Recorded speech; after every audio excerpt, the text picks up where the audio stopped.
We're in a place I didn't think, actually, that we would be anytime soon, right? Republicans control the House of Representatives, and they control the Senate, and the President of the United States is Donald J. Trump. Which I'm pretty sure not a lot of people saw coming, including me. I lost some money on that election and through betting. But I'll tell you what I really didn't see coming. I didn't think that President Trump would actually give us some of the most conservative governance of my lifetime, and he actually has in the past few months.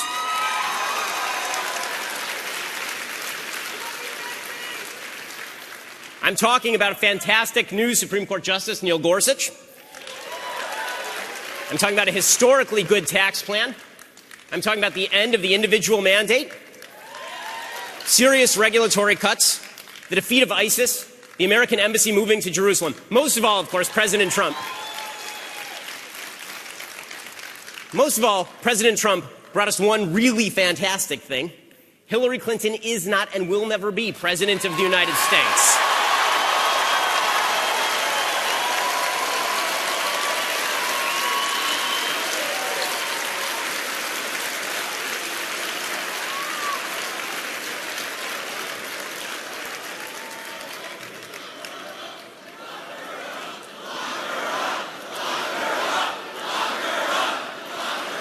Why bother? She's already in a jail of her own making, somewhere in the woods of upstate New York.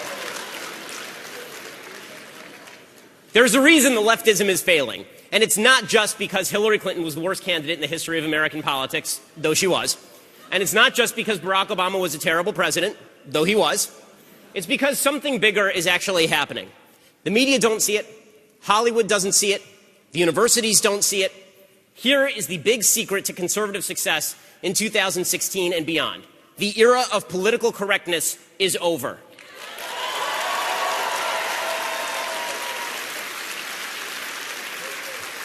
Ah, yes. Political correctness is dying a slow, painful, bloody, agonizing death, and all I can say is, hell yeah. Political correctness has been a blight on American society for decades, tearing Americans apart one from another. Instead of unity through truth, the left has offered feelings. Right? Feelings, love feelings. The nice, comforting illusion that if something is wrong with your life, it's actually somebody else's fault. And if you don't have facts to back that up, of course, if you can't point to evidence of discrimination or cruelty or malice, then we're supposed to believe you anyway. Because if we do anything else, that would be challenging your truth. And that's political correctness in a nutshell, right? My truth over the truth. Well, there's no such thing as my truth. There is just the truth. Okay? There is no your truth. There is just the truth. Americans, young Americans, we're sick and tired of postmodern garbage. And when we sacrifice the truth for subjective feelings, we are contributing to the downfall of the greatest nation and civilization in the history of mankind. The entire premise of democracy is that our backgrounds matter less than what we share, a commitment to our common humanity, an ability to think beyond our own personal biases, a willingness to put aside tribal loyalties and walk in somebody else's shoes. America is about reason. It always was. America was about the fundamental proposition that human beings are actually capable of rising above their station, of exercising their free will, of being free people. America was based on the idea that good ideas win in the end. A simple faith that if we share a commitment to the value of truth, then we might be able to come together to pursue it. But the left has fought for decades to destroy that faith.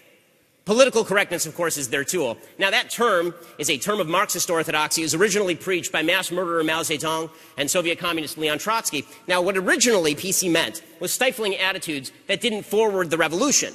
In practice, what that meant was censorship, banishment, the gulags, death for people who didn't speak in politically correct ways. Just like a lot of other lefty phrases, by the way. Politically correct, it's like social justice. Social justice means not justice. Politically correct means not correct. When leftists in America picked up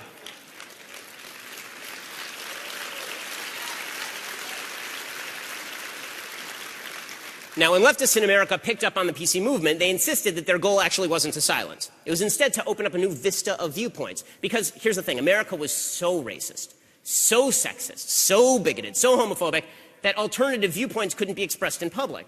So the only way to allow marginalized members of different communities to speak was to shut everybody up who offended members of those groups. PC was actually supposed to make us free. That was the promise. But instead, of course, the intellectual jackboots showed up. Speaking facts that offended members of supposedly victimized subgroups became taboo. Basic truth went out the window in favor of leftist viewpoints. Victim groups replaced actual victims. Language shifted to accommodate the feelings of those victim groups so as not to reflect oppressive hierarchies. And for years, the PC culture grew stronger. By the time of the Obama presidency, PC wasn't just dominant, it had morphed into something almost unstoppable. Advocates of PC had once claimed rightly that certain groups in America were victimized, which is true. Of course, certain groups in America were victimized. And they used to present evidence to that effect. But under President Obama, and over the 8 years he was president, the new PC, what's changed on our college campuses, the new PC said you didn't even need evidence of victimization to shut other people up. You just had to claim that you were victimized, and it was our job to give you the benefit of the doubt.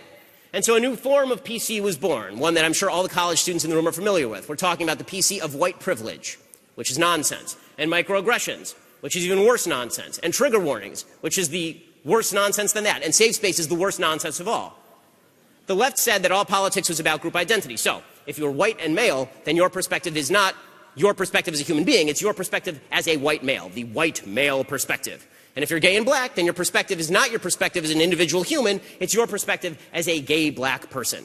Right? Now, according to the left, there's a hierarchy. So the white male perspective is the perspective of privilege, since the founding fathers were white and male. Never mind that the highest average household income in the United States exists among Asians. Right? But according to the left, if you are white and male and straight, you are automatically the beneficiary of privilege. And so you're simply barred from commenting on anything that matters politically, because obviously you have been one of the victimizers. You are the beneficiary of this terrible American system. And if you do comment, and if your comments hurt anybody's feelings, or even if they could have hurt somebody else's feelings, they didn't actually hurt anyone's feelings, but maybe they might have, that's a microaggression. It's not just you offended somebody, it's that you aggressed them. You did something that's violent to them, and they get to respond in kind. You violated that person's sovereignty. These microaggressions, of course, require trigger warnings, warnings that you might offend somebody. And only by abiding by these fascistic rules can we actually create the safe spaces, these pristine bubbles where no one disagrees with you and you get to hug your cuddly teddy bear and feel all warm and fuzzy inside. This PC culture took over the university system. It took over the mainstream media. PC culture meant that universities began to censor speakers, to ban them from campus if they offended members of supposed victim groups. That's why when I was invited by Young America's Foundation to speak at DePaul, the college banned me. They literally called out the sheriff of Cook County and threatened to arrest me if I set foot on campus. It was wild. It was like a 9-foot-tall dude. And I said, if I step right here, are you going to arrest me? And he said, yes. And I said, okay, well, then I'm not going to step right there. They're actually doing the same thing now to my friend Steven Crowder. It's why universities have barred the public from my speeches at UCLA, UC Berkeley, University of Minnesota, and University of Connecticut. It's why Charles Murray was physically assaulted at Middlebury. It's why Brett Weinstein was thrown out of his job for having the temerity to be white and wanting to teach at Evergreen State College. By the way, Brett is like a Bernie Sanders supporter. It's why leftists have tried to shut down mainstream conservative thinkers, Guy Benson at Brown and Katie Pavlich at University of Wisconsin and Heather McDonald at Claremont. Universities drank the Kool-Aid of PC, and they have been dying from it ever since. And then there are our friends in the media. Now, I don't mean everyone in the media. Right? There's some good people in the media, but too many of the folks in the media who proclaim that they are objective truth tellers are actually just advocates of leftism, masquerading as objective truth tellers.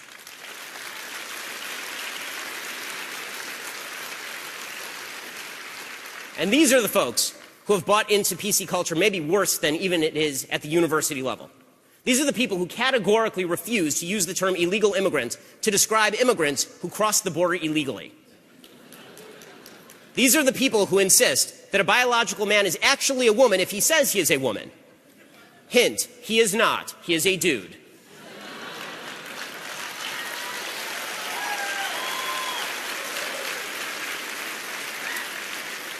Objective facts don't disappear just because your subjective feelings wish they would. These are the people who scream religion of peace every time an Islamic terror attack rocks a major Western city, but scream Christian radicals every time a Christian couple refuses to bake a cake for a same-sex wedding.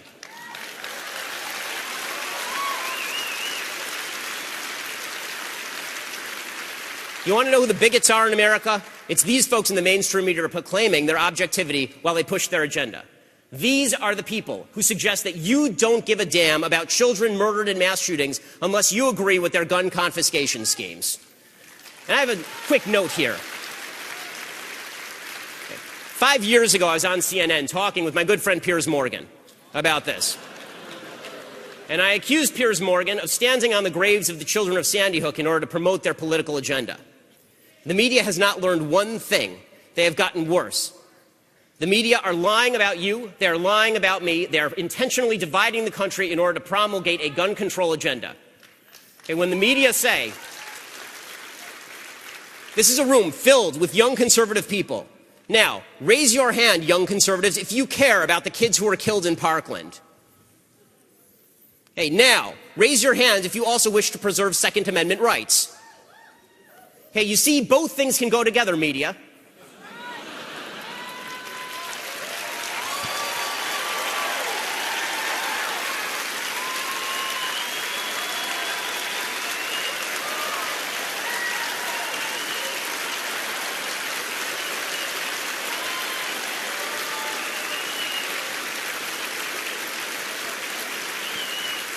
When you sit there and stand there and you suggest that we don't care about dead children just because we don't mirror what you want us to think, that is because you are acting like vile human beings. Okay, it is vile, it is disgusting to suggest that we don't care about fellow Americans who died at the hands of an evil maniac. It is you who are standing in the way of real progress. And by the way, note for the media, okay? For all those folks in the media who are in the room, here's something that we've done at Daily Wire as members of the media. It will cost us clicks. We don't care. Okay? There are studies that suggest that one of the ways that mass shooters become more common is if you show their names and faces on television. We at Daily Wire no longer do that. So I challenge you in the media. You want to lead the way on gun control? You want to stop mass shootings?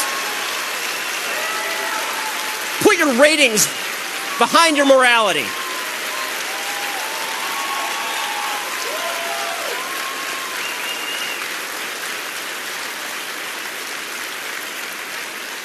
And yet these folks in the media don't understand when President Trump criticizes the media why so many conservatives cheer. They don't understand. They think it's just because Trump is mean to the media and that we're all following Trump. No, we didn't like you guys before.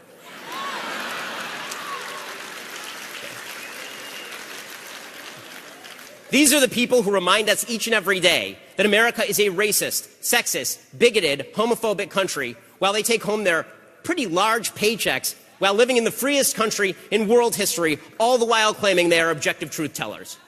And again, then whine that it's because of Trump. Okay? And then there's Hollywood too, of course, our friends in Hollywood. I'm from Hollywood, so I get to deal with them a lot. Hollywood is a place where nobody to the right of Karl Marx can get a job, where anyone who voted for President Trump hides for fear of losing their career. Hollywood is a place where it's nearly impossible to make a movie about evil jihadists, but virtually every single action movie features some rich white businessman somehow organizing a terror attack. You know, we're talking about Hollywood, these purveyors of PC, where suburban families all hide deep, dark, horrible secrets, but where wife-swapping sex partiers actually enjoy deep, abiding relationships. Hollywood, of course, where women are molested every day by powerful men, but where those same powerful men and women lecture the rest of America about our lack of moral decency.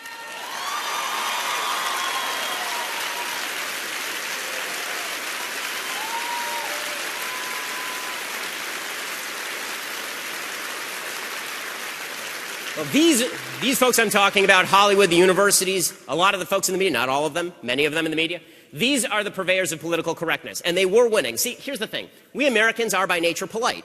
We follow rules. We care about not offending other people. We want other people to feel respected. We actually like each other for the most part, and we're not all that interested in ticking off our neighbors. But the left finally went too far. Maybe it was the specter of the President of the United States tacitly nodding at riots in major American cities. Or maybe it was the feeding frenzy media declaring over and over that founding ideology was dead and had to be replaced with something new and shocking. Maybe it was a culture that saw every single traditional value as an obstacle to be destroyed or overcome. Or maybe we just got frustrated with the lies. Whatever it was, the American people finally said enough. We said enough. We said, no, you don't get to lie about America. And no, I won't lie about America, even if it makes you feel better if I do. We said, you don't get to tell little boys they can become little girls just to avoid offending people. You don't get to slander members of our police departments across the country by calling them racists without any evidence.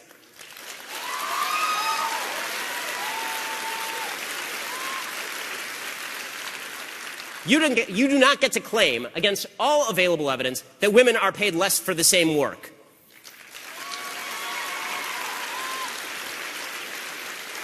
You don't get to suggest, a la our good friend Bernie Sanders, that stealing money from some and giving it to others makes you a moral human being. It doesn't. It's the reverse. And we said, most of all, you do not get to shut us up.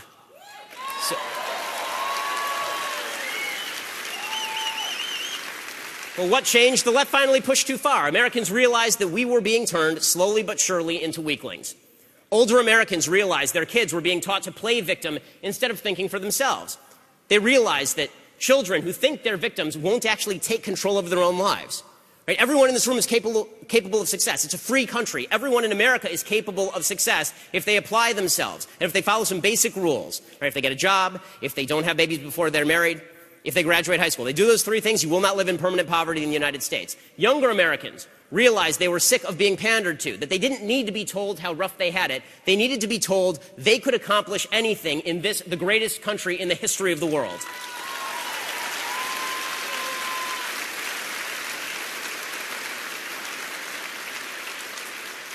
Women, men, black Americans, Hispanic Americans, white Americans, didn't matter. Millions of Americans thinking as individuals rather than check marks on a piece of paper, standing up and saying, I can do what I want, I can say what I want, and if you don't like that, you can go to hell.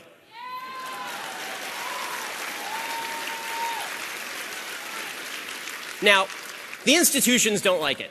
The universities keep trying to quash lectures and place restrictions on conservatives. But conservatives are fighting back in the courts and in the press, and they're winning. The media keep trying to play the same old game. Anyone who refuses their PC diktats is a racist, sexist, bigot, homophobe, of course, and it's not working. The polls aren't reflecting their wishes. Hollywood keeps trying to play that same old game, right? The people in middle America are the problem, and the people on the coast are the cultural vanguard. It's not working. We don't care what they have to say. And I'm from the coast. And more Americans are alienated from the self-appointed cultural arbiters. Political correctness is dying, but that's not the end of the story. See, here's the thing. The era of PC may be over, but can always come back again. In 1996, Bill Clinton said in his State of the Union address that the era of big government was over. At the time, the national debt was $5.2 trillion. Today, it's $21 trillion. Bad ideas do not die. They just fade away temporarily. The only way to ensure that political correctness continues to lose is if we tell the truth. Not useless abrasiveness, not meanness, not false attacks on institutions. We have to tell the truth.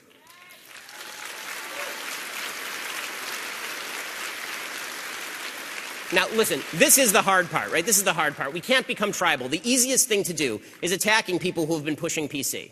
President Trump likes to attack the media, and some of the time, he's right.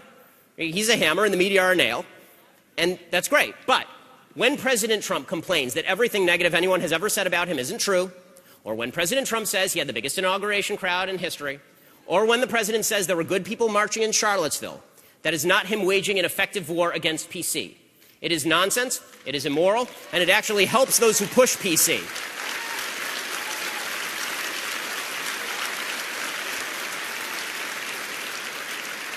Because when we don't tell the truth, it allows the PC promulgators to pretend that they are the ones who are truth tellers. And they aren't.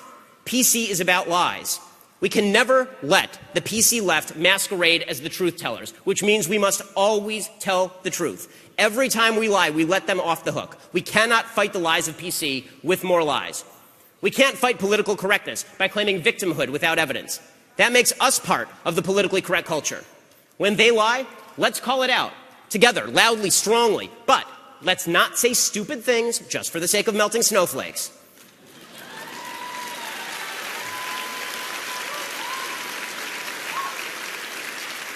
Believe me, you don't need hot takes to melt snowflakes. A little well-placed truth does it every time. That means that our job is just to spout facts, which is pretty easy. There's nothing wrong with memes. Memes are great. They can be hilarious. They can be awesome. All praise to Harambe. But make sure that they are true.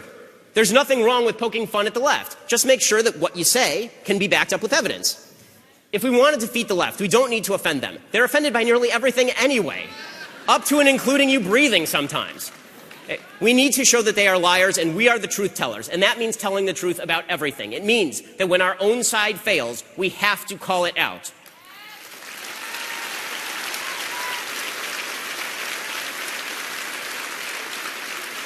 And it means that when people on our own side lie, we have to stand by the truth. Left versus right, matters a hell of a lot less than right versus wrong, and right versus wrong is just another way of saying true versus false.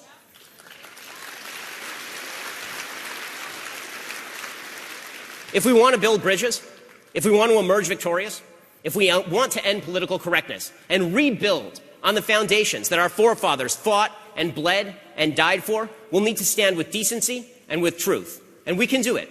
So that means it's time to study up. It means it's time to be unafraid. My mentor, Andrew Breitbart, used to tell people to walk toward the fire.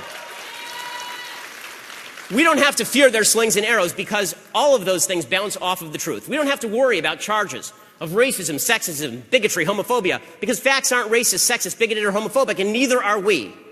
Okay, these are just facts.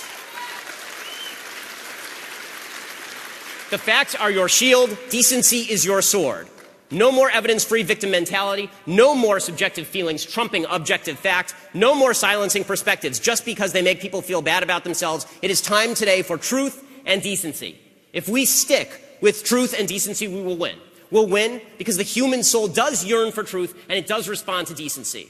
We will win because America was built on truth and on decency. And most of all, we'll win because we sure as hell can't afford to lose. Thank you so much. We will make America great again.